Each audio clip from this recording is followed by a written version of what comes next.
இருக்க மறுக்கிறாங்க தமிழக அரசு. ஏன்னா பாஜக சார்பில் சொல்றாங்கன்னா மற்ற ஸ்டேட்லாம் ஏத்துக்கிறாங்க, ஏன் தமிழ்நாடுக்கு என்ன பிரச்சனை?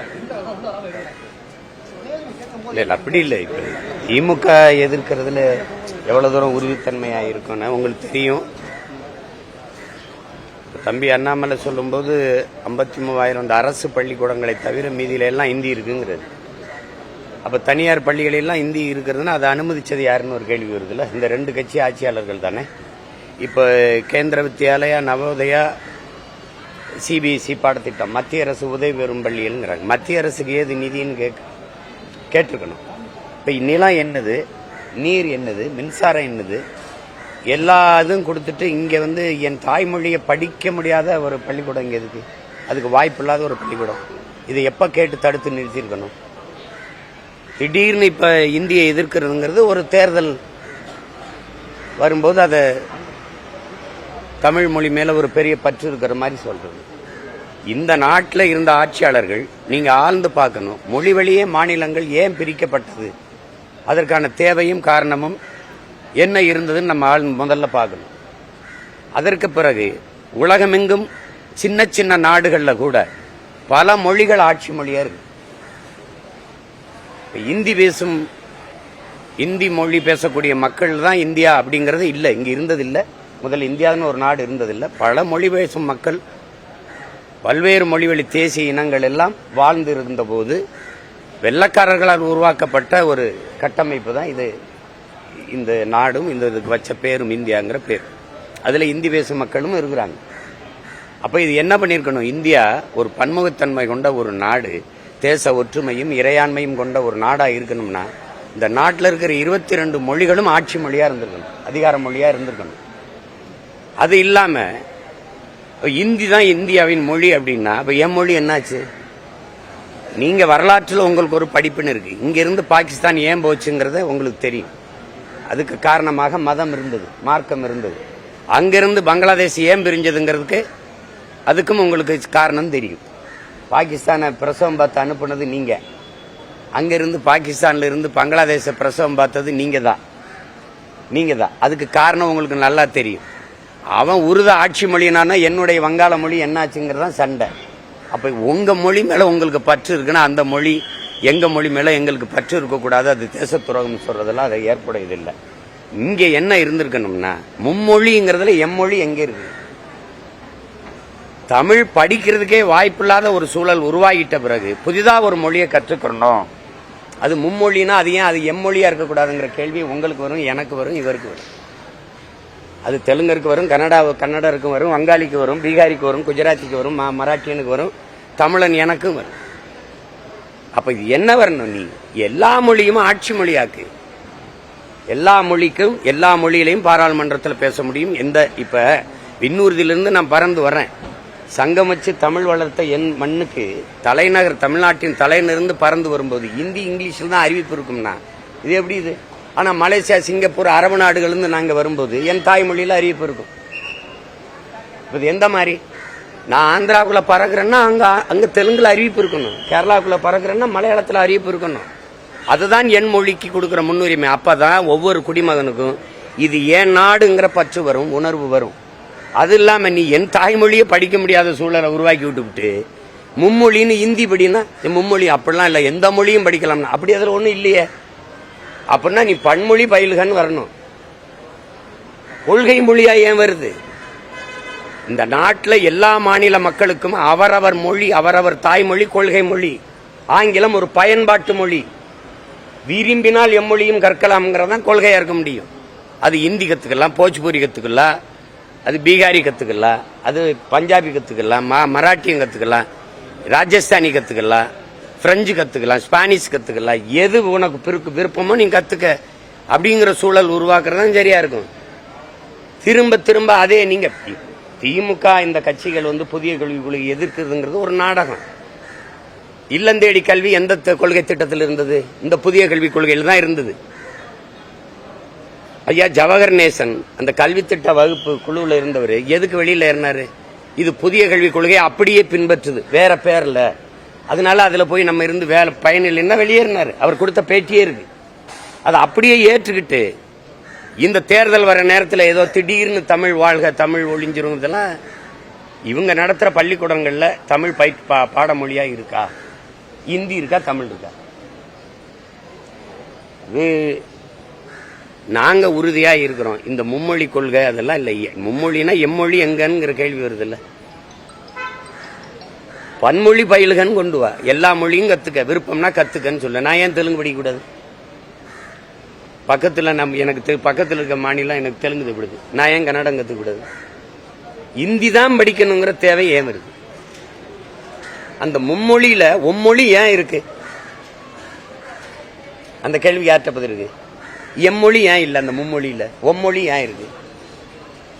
இல்ல எந்த மொழியும் இருக்கலாம்னா அதே கொள்கை மொழியா வருது, அது விருப்ப மொழியா தானே வரணும். இது தேவையில்லாதது. இல்லைன்னா காசு தர மாட்டோம், இல்லைன்னா கல்வி மாநில உரிமை, அதை எடுத்துக்கொண்டு வச்சுக்கிட்டு நீ அதிகாரம் பண்ணிட்டு இருக்குது. நீ முதல்ல யாரு? இதுக்கு தான் போராடி நாங்கள் சுதந்திரம் பெற்றோமா? உன்ட்ட அடிமையா இருந்து மருத்துவத்தை நீ எடுத்துப்ப, கல்வியை நீ எடுத்துப்ப, எல்லா வரையும் எடுத்துப்ப. அப்ப எதுக்கு தான் மாநிலம் வச்சிருக்கீங்க? மாநிலத்துக்குன்னு என்னதான் உரிமை இருக்கு? தன் மாநில பிள்ளைகளை படிக்க வைக்கிற உரிமை கூட ஒரு மாநிலத்துக்கு இல்லைன்னா நீங்க சொல்றதான் கேட்கணும்னா அவர் சட்டாம்பளை மாதிரி இருந்துகிட்டு அவர் சொல்றதையெல்லாம் கேட்கணும். அப்படின்னா எப்படி இது எப்படி இருக்கும்? இது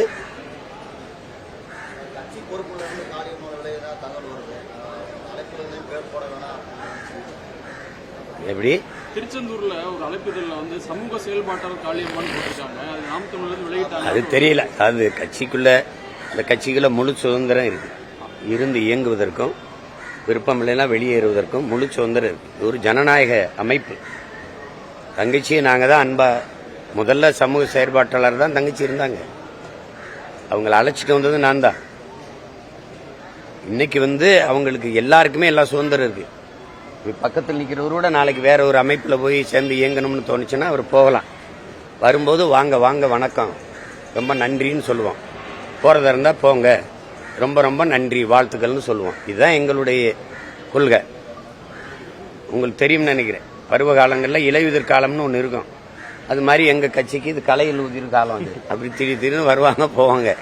என்ன இப்போலாம் முன்னைக்கு இப்ப வெளியில போனா நீங்க எல்லாம் எடுத்து ஒரு பேச்சு மாதிரி போடுறதுனால கேள்வி கேட்கறதுனால எல்லாரும் ஒரு கையத்தை எழுதி வச்சுட்டு போறாங்க. நான் விலகுறேன்ட்டு.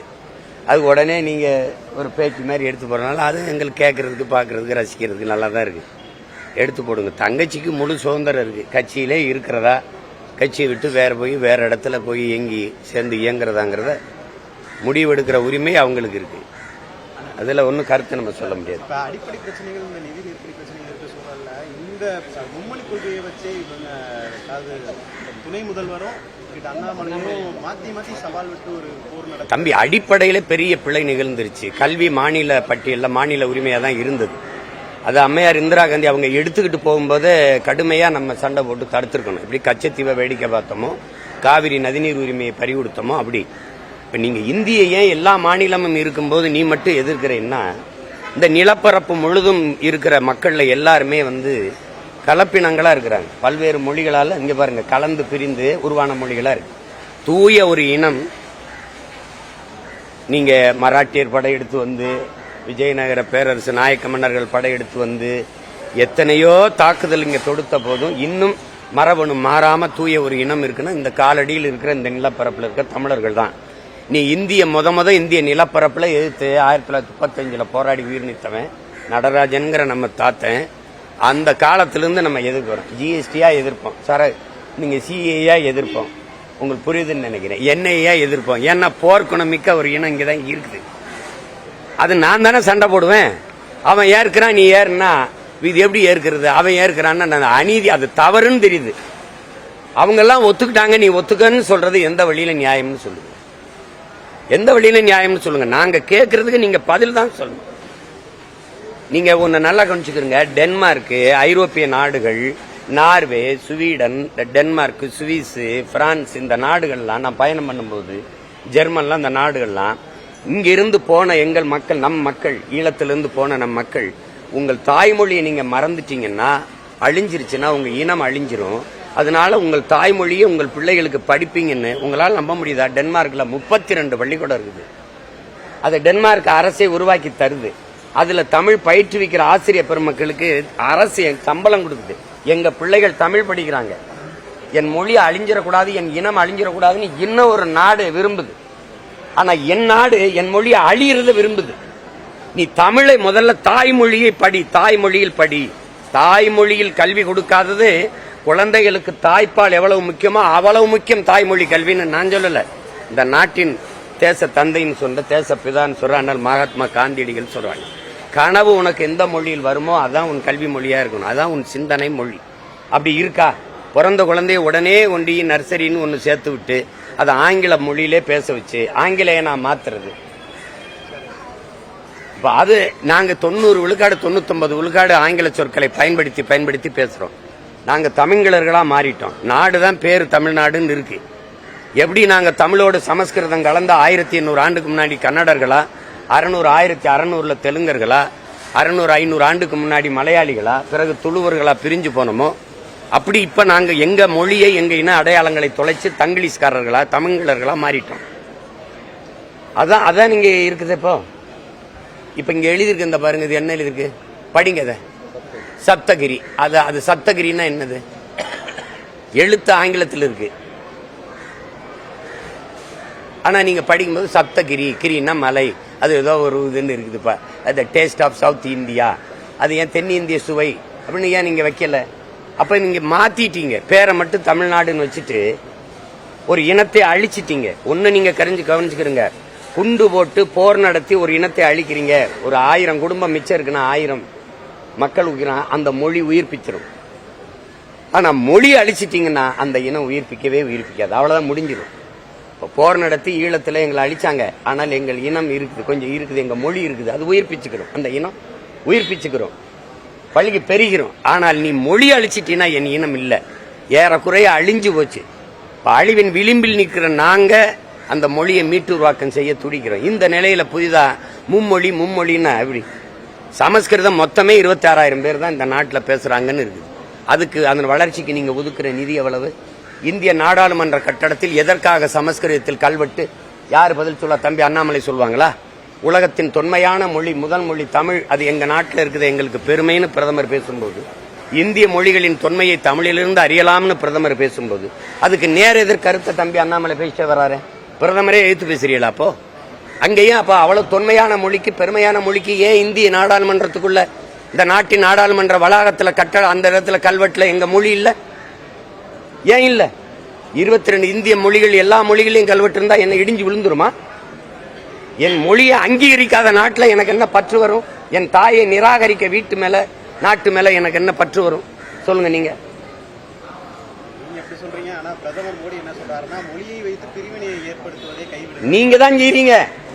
நீங்க தான் ஒரு மொழியை திணித்து இந்த நாட்டை கூறு போடுறீங்க, துண்டாடுறீங்க. நீங்க பிரிவினைவாதத்தை தூண்டுகிற பிரிவினைவாதிகள் நான் குற்றஞ்சாட்டுகிறேன். ஒற்றை மொழியை திணித்து இந்த நாடு இறையாண்மை கொண்ட, ஒருமைப்பாடு கொண்ட நாடாக இருக்கிற நாட்டை கூறு போட துடிக்கிறீர்கள், நான் குற்றஞ்சாட்டுறேன். பதில் என்ன இருக்கு? மொழியை வச்சு நீங்க நாட்டை கூறு போட துடிக்கிறது நீங்களா நாங்களா? ஒழுங்காயிருந்த நாட்டை வம்படியா திணித்து ஒரே வரி, ஒரே ரேஷன் கார்டு எல்லாம் இருக்கே, ஒரே நீர் ஏன் இல்ல? இதே பிரதமர், இதே தம்பி அண்ணாமலை ஏன் காவிரி நதிநீர் உரிமையை, ஒரு தேசிய ஒரு மாநிலத்தில் இருக்கிற உரிமையை பெற்றுத்தர வராது? ஏன்? என் நிலத்தின் வளத்தை நீ யாரை கட்டி எடுத்துட்டு போற? என்னுடைய நரிமணம் பெட்ரோலை யாரை கட்டி எடுக்கிற? என்னுடைய மீத்தேன் ஈத்தேனை எல்லாருக்கும் யாரை கட்டு பயந்து கொடுக்கிற? அணுல என் நிலத்தில் இருக்கு, வெடிச்சா சாகிறது நானு, ஆனா பலன் எல்லாரும் எடுத்துக்கிற. என்னோட நெய்வேலி பழுப்பு நிலக்கரி என் சொந்த நிலம், நிலத்தை கொடுத்துட்டு வாழ்விடத்தை விட்டு சொந்த நாட்டில் அகதியா வெளியேறினது நான். ஆனா என் நிலத்தில் இருந்து தயாரிக்கப்படுற மின்சாரத்தை எல்லாரும் பகிர்ந்துக்கிறார். என்னுடைய வளம் எல்லாருக்கும், ஆனால் அவரவர் நீர்வளம் அவரவருக்கு. முல்லை பெரியாரா அவருக்கு, காவிரியா அவருக்கு, பாலாரா அவருக்கு, கிருஷ்ணா நதி நீரா அவருக்குன்னா அப்ப என்னுடைய வளம் எனக்குன்னா வரக்கூடாதா? என்னது இது? திரும்ப திரும்ப சொல்றேன், பிரிவினையை தேச தூண்டி தேச ஒற்றுமையை சீர்குலைப்பது நீங்க தான். நீ ஒரு கல்விக் கொள்கை சொல்வ, அதுல என் பாட்டன் வஉசியை பத்தி உன் பாடத்திட்டத்தில் இருக்குமா? எங்க வள்ளலார் வைகுந்தர் இருக்குமா? விவேகானந்தர் இருப்பாரா? எங்க தீரன் சின்னமலையும் பூலித்தேவனும் மருதுபாண்டி, எங்க பாட்டி வேலநாச்சியாரும் அழகுமுத்துக்கோனும் சுந்தரலிங்கமும் பெரும்பிடுக முத்தரையனும் எங்க மூதாதைகள் இருப்பானா? அதுல இருப்பானா அவன் வரலாறுல? சேட்டப்பணியிலே கூடாது. தமிழ்ல நீ 8ஆம் வரைக்கும் கொஞ்சம் படிச்சுக்க அப்படின்னா அதுல சிலப்பதிகாரம் முழுக்க படிக்க முடியுமா? கம்பராமாயணம், மணிமேகலை, சீவக சிந்தாமணி, தமிழ் காப்பியங்கள் இல்ல சொல்லுங்க. இது என்ன இருக்கு? என்னுடைய திருக்குறளை தான் படிக்க வைப்பியா? எதை படிக்க வைப்ப? அகநானூறு, புறநானூறு, பதிற்று 10, ஐங்குறுநூறு, இதெல்லாம் இருக்குமா? சும்மா 8ஆம் வகுப்பு பேரங்க அண்ணா சொல்றாரு, தமிழ் கடல்ரா, அதுல கரை கண்டவனே கிடையாது. எம்ஏ முதுகலை தமிழ் இலக்கியம் படிச்சவனே பொழிப்புற தேடிக்கிட்டு அலைகிறான். நீ 8ஆவது போற படிச்சா போதும்னா கடற்கரையில் போய் ஓரத்துல கால் நினைச்சா போதும்ன்ற அப்படிங்கிறது. புரிஞ்சுக்கிட்டு பேசணும். இது தேவையில்லாத வேலை. இது சும்மா போட்டு விஜயலட்சுமி வழக்குல வந்து நாம் தமிழர் கட்சி நிர்வாகிகள் வந்து மிரட்டலாலதான் வழக்கை வாபஸ் பெற்றேன் அப்படின்னு சொல்லியிருக்காங்க. அதெல்லாம் அவங்க அப்படிலாம் சொல்ல. நீதிபதி அப்படி ஒரு கருத்தை தெரிவிச்சுக்கிறாரு. விசாரணை இருக்குல்ல, விசாரிக்கணும்ல, விசாரணை முடிவுல தெரியும். பொறுத்துருங்க, அதுக்கெல்லாம் அவசரப்படாதீங்க. தமிழ்நாடு முதலமைச்சர் வந்து நிதியை நிறுத்ததுக்கு ஒரு நொடியாக மத்திய அரசு கொடுக்கறது அப்படின்ற மாதிரி பேசி அந்த நொடி எந்த நொடின்னு தான் நாங்க கேட்கிறோம். அந்த நொடி எந்த நொடி? எத்தனை முறை சொல்லிக்கிட்டு இருப்பீங்க, புலம்பிக்கிட்டு இருப்பீங்க, எங்களுக்கு நிதி தரல, நிதி தரல, நிதி தரல. தெரியல, தெரியுது இல்ல? என் மாநிலத்திலிருந்து உனக்கு ₹1 வரி கூட வராதுன்னு சொல்ல முடியாதா? சொல்ல முடியாதா? எந்த பரம்பரையில் வந்த நிலம் இது? எங்க பாட்டன் சேதுபதி மன்னனை சிறையில் அடைச்சு கேளுங்க தம்பி. ஒரு அன்னைக்கு காசு ஒரணா இருக்கும். ஒரணா சேதுபதி ஒரணா கட்டு, உன்னை விடுதலை செஞ்சிடறோம்னு வெள்ளக்காரன் சொல்லும்போது ஓராண்டு சிறையில் இருந்த பிறகு சொல்றான், சிறையிலே கிடந்து செத்தாலும் சாவனை வெளிய ஒரு சல்லி காசு உனக்கு வரி கட்ட மாட்டேன்னு சொன்ன வீர மறவர்கள் வாழ்ந்த நிலம். நீ என்ன வெள்ளக்காரங்காலத்துல நாங்க வரிகொடா இயக்கம் உருவாக்கி போராட முடியுமா? இந்த ஆட்சி காலத்தில் எதுக்க முடியாதா? தர முடியாதுன்னா என்ன பண்ணிடுவே? நீ என்ன செஞ்சிருவே? நீ ஆட்சியை கிளப்பியா? மறுபடியும் தேர்தல் வரும்ல, மக்களுக்காக நின்று தேர்தலை சந்திக்க முடியாதா? ஏன் காசை எடுத்து வச்சுக்கிட்டு தர முடியாதுன்னு சொல்றதுக்கு என்ன அதிகாரம் இருக்குது? மத்திய அரசுக்குன்னு நிதி ஏது? யார் சொல்லுவா? தம்பி அண்ணாமலை சொல்லுவாங்களா? இல்ல அம்மா நிர்மலா சீதாராமன் நிதியமைச்சர் சொல்லுவாங்களா? மத்திய அரசுக்குன்னு இந்த துறையிலிருந்து எங்களுக்கு வருவாய் வருது அப்படி ஏதாவது இருக்கா? மாநிலங்களின் நிதி தான் மத்திய அரசின் நிதி. இந்திய ஒன்றிய அரசுக்கென்று வருவாய் ஏது? அப்ப ஏன் காசை எடுத்து குடிச்சுக்கிட்டு ஒரு பேரிடர் அந்த தர மாட்டேங்கிற, வாத்தியாருக்கு சம்பளம் ஒன்றும் குடிக்கும், மாணவர்கள் நலன் எதுக்குன்னு தரதில்லை. இதை செஞ்சாதான் இதை தருவேன் அப்படின்னா இது மாதிரி கொடிய போக்கு. இது லஞ்சம் தானே. இதை செஞ்சு கூட அப்பதான் காசு தருவேன்னா இது என்ன அர்த்தம் சொல்லுங்க? எப்படிப்பட்ட அணுகுமுறை பாரு, எப்படிப்பட்ட ஆட்சி? இதையே பேசிக்கிட்டு இந்த நடக்க இருக்கிற சட்டமன்றம், அடுத்து வர பாராளுமன்றங்களை வாக்கு கேட்க வாங்க. இந்திய கட்டாயம் படிக்கணும்னு சொல்லுங்க. அது ஏன் படிக்கணும் விளக்கின்னு சொல்லுங்க. சும்மா ஏதாவது பேசிட்டு இருக்கிறது. மகிழ்ச்சி.